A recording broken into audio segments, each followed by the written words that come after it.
Assalamualaikum warahmatullahi wabarakatuh. Saya Rista Tri Ayatuniswa dengan NIM 2421111126. Nah, pada presentasi kali ini saya akan membahas mengenai pembagian struktur pasar mengenai pasar persaingan sempurna dan juga pasar persaingan tidak sempurna. Poin-poin yang akan saya bahas pada presentasi kali ini, yang pertama mengenai pengertian pasar, yang kedua mengenai pemahaman struktur pasar, yang selanjutnya mengenai pembagian struktur pasar, dan yang selanjutnya adalah pasar persaingan sempurna dan pasar persaingan tidak sempurna. Pembahasan yang pertama yaitu pengertian pasar. Pasar itu sendiri itu adalah mekanisme ataupun sistem di mana penjual dan pembeli berinteraksi untuk menentukan harga dan jumlah barang atau jasa yang dijual belikan. Pasar ini memiliki aspek-aspek penting, diantaranya yang pertama adalah interaksi penjual dan juga pembeli. Nah, pasar terbentuk karena adanya kebutuhan penjual untuk menjual ataupun kebutuhannya pembeli untuk membeli suatu barang. Nah, interaksi ini biasanya dilakukan langsung ataupun bisa dilakukan secara tidak langsung. Terus yang kedua adalah penentuan harga. Harga itu merupakan sinyal pertama dalam pasar. Nah, interaksi penawaran dan permintaan menentukan harga keseimbangan, yaitu harga yang dimana yang ditawarkan sama dengan jumlah barang yang dia minta. Lalu yang ketiga adalah kuantitas barang ataupun jasa. Selain harga, pasar juga menentukan kualitas barang atau jasa yang diperdagangkan. Nah, kualitas ini itu dipengaruhi oleh penawaran dan permintaan. Lalu yang selanjutnya mengenai struktur pasar. Nah, struktur pasar ini tuh menggambarkan jumlah pelaku bisnis di pasar dan tingkat persaingan yang terjadi. Dengan kata lain, struktur pasar dalam ekonomi merujuk pada karakteristik suatu pasar yang mempengaruhi perilaku ekonomi di dalamnya, terutama pada tingkat persaingan dan kekuatan pasar yang dimiliki oleh perusahaan-perusahaan yang berpotensi di pasar tersebut. Nah, struktur pasar ini juga memiliki beberapa aspek, diantaranya yang pertama itu adalah jumlah penjual dan juga pembeli. Jumlah penjual dan juga pembeli ini menunjukkan kontraksi pasar yang tinggi, sedangkan kebalikannya bahwasanya banyaknya penjual menunjukkan pasar yang kompetitif. Lalu yang nomor 2 adalah jenis produk. Nah, produk itu dapat dikategorikan sebagai homogen ataupun identik, atau juga bisa dikategorikan sebagai heterogen atau terdiferensiasi. Nah, produk homogen itu ditemukan dalam pasar yang sangat kompetitif, di mana konsumen tidak dapat membedakan produk dari satu penjual dengan penjual lainnya. Lalu kalau produk heterogen, dia itu sebaliknya, memungkinkan diferensiasi produk berdasarkan merek, kualitas, fitur, ataupun faktor yang lainnya. Yang poin yang selanjutnya adalah hambatan masuk dan keluarnya pasar. Jadi, hambatan masuk itu mengacu pada biaya ataupun kesulitan yang dihadapi perusahaan baru yang ingin memasuki pasar. Nah, hambatan ini itu dapat berupa biaya modal yang tinggi, peraturan pemerintah, hak paten, atau kendala teknologi. Nah, kalau hambatan keluarnya itu mengacu pada kesulitan yang dihadapi perusahaan untuk meninggalkan pasar tersebut. Jadi hambatan yang tinggi pada kedua sisi itu membatasi persaingan dan dapat mengarah pada struktur pasar yang kompetitif. Pembahasan yang selanjutnya mengenai pembagian struktur pasar. Nah, struktur pasar ini dibagi menjadi dua. Yang pertama itu tentang pasar persaingan sempurna, dan yang kedua itu tentang pasar persaingan tidak sempurna. Nah, pasar persaingan tidak sempurna ini nanti dibagi lagi menjadi beberapa, seperti pasar monopoli, pasar oligopoli, pasar persaingan monopolistik, terus pasar monopsoni, pasar oligopsoni, dan juga pasar duopoli. Nah, pembahasan yang pertama itu mengenai pasar persaingan sempurna. Pasar persaingan sempurna itu adalah industri di mana terdapatnya banyak penjual dan juga pembeli, dan setiap penjual atau pembeli tersebut tidak dapat mempengaruhi situasi di pasar. Nah, terus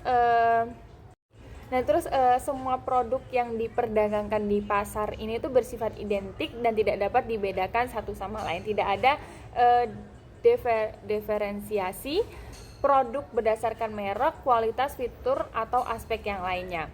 Dan tidak ada hambatan berarti bagi perusahaan yang baru untuk memasuki pasar atau bagi perusahaan yang udah ada untuk keluar dari pasar. Ini berarti tidak ada biaya tinggi untuk memulai usaha, tidak ada peraturan yang membatasi akses, dan tidak ada kendala teknologi yang signifikan.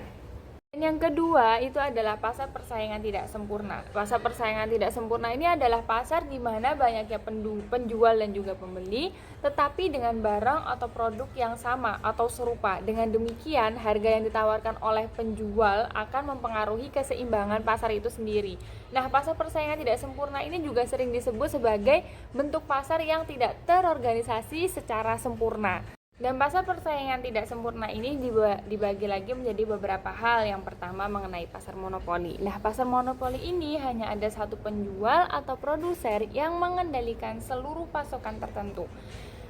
Monopoli ini bisa dikatakan juga sebagai penjual tunggal memiliki kendali atas penawaran barang atau jasa tersebut. Perusahaan ini tuh bertindak sebagai prince maker atau perusahaan yang dapat mempengaruhi harga pasar itu sendiri. Jadi untuk masuk ke pasar monopoli itu memiliki hambatan yang tinggi. Jadi sulit bagi perusahaan lain untuk memasuki pasar apabila ia memiliki hambatan seperti hambatan kendala sumber dayanya. Contoh dari pasar monopoli itu adalah perusahaan utilitas air listrik di daerah-daerah tertentu. Lalu poin yang kedua adalah pasar oligopoli. Nah, pasar oligopoli ini adalah pasar yang terdiri dari beberapa produsen yang menghasilkan seluruh atau sebagian besar total output di pasar. Nah, hanya ada beberapa perusahaan besar yang mendominasi pasar.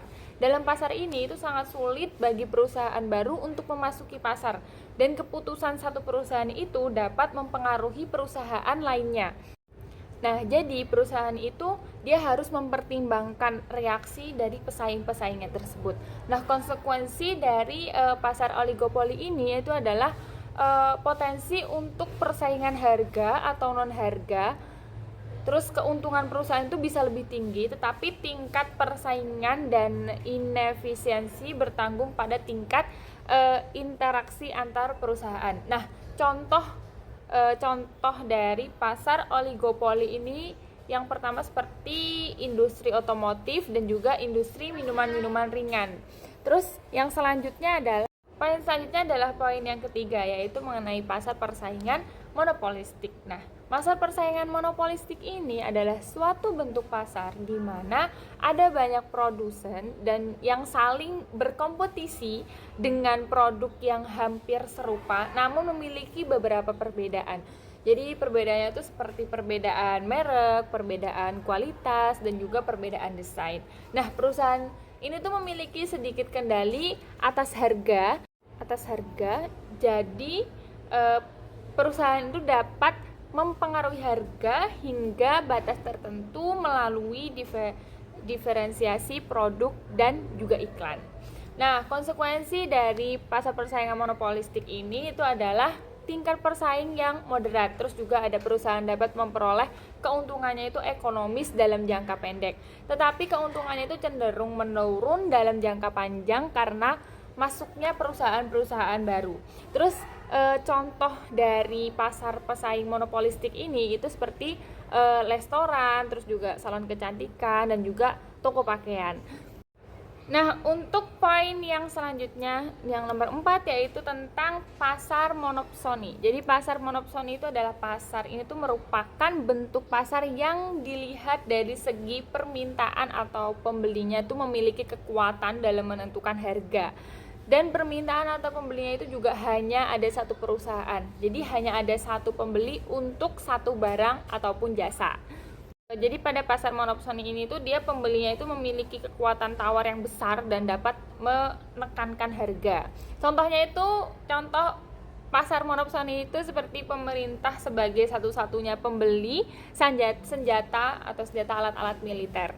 Lalu yang selanjutnya adalah pembahasan nomor 5, yaitu mengenai pasar oligopsoni. Jadi pasar oligopsoni itu adalah pasar yang di dalamnya itu hanya ada beberapa pembeli untuk suatu barang ataupun jasa, mirip dengan pasar monopsoni, akan tetapi tingkat tekan harganya itu bergantung pada jumlah pembeli dan tingkat persaingan di antara mereka. Contoh dari pasar oligopsoni itu adalah seperti beberapa perusahaan besar yang membeli bahan baku mereka dari para petani. Terus pembahasan yang selanjutnya adalah pembahasan yang terakhir, yaitu tentang pasar duopoli. Nah, pasar duopoli ini adalah pasar di mana hanya ada dua penjual yang menawarkan barang ataupun jasa yang serupa ataupun identik. Ini menciptakan tingkat konsentrasi pasar yang tinggi. Jadi di pasar duopoli ini dia menciptakan tingkat konsentrasi pasar yang tinggi. Nah, untuk contoh dari pasar duopoli ini murni di kehidupan nyata itu relatif jarang, karena sebagian besar industri itu mereka memiliki lebih dari dua pemain utama. Namun beberapa industri juga mendekati struktur duopoli. Jadi mendekati struktur duopoli di mana dua perusahaan itu mendominasi pangsa pasar secara signifikan. Dan contoh-contoh tersebut seperti perusahaan industri minuman ringan, terus seperti industri pesawat terbang komersial, seperti sistem operasi ponsel, dan juga perusahaan pembuatan chip ya. Nah, contoh-contoh di atas tersebut itu contoh-contoh perusahaan-perusahaan tersebut itu mereka dikatakan duopoli dengan catatan bahwa dominasi ini tuh biasa bersifat regional atau global, dan persaingan dari pemain kecil tetap ada. Terus yang selanjutnya adalah kesimpulan. Nah, kesimpulannya adalah kesimpulan dari semuanya itu adalah pasar ini adalah tempat sekumpulan orang untuk melakukan transaksi jual beli atau menjual produk-produk mereka sendiri, sehingga pasar itu tuh berperan penting dalam kehidupan sehari-hari dalam bermasyarakat. Nah, pasar ini sendiri itu dibagi menjadi dua, yaitu pasar persaingan sempurna dan juga pasar persaingan tidak sempurna. Nah, untuk pasar persaingan sempurna itu adalah jenis pasar yang jumlah penjual dan pembelinya itu sangat banyak, akan tetapi tidak dapat mempengaruhi situasi di dalam pasar tersebut. Nah, kalau sedangkan untuk pasar persaingan tidak sempurna itu adalah banyaknya penjual dan pembeli dengan produk yang sama ataupun serupa. Mungkin cukup sekian presentasi yang dapat saya sampaikan, kurang lebihnya mohon maaf. Wassalamualaikum warahmatullahi wabarakatuh.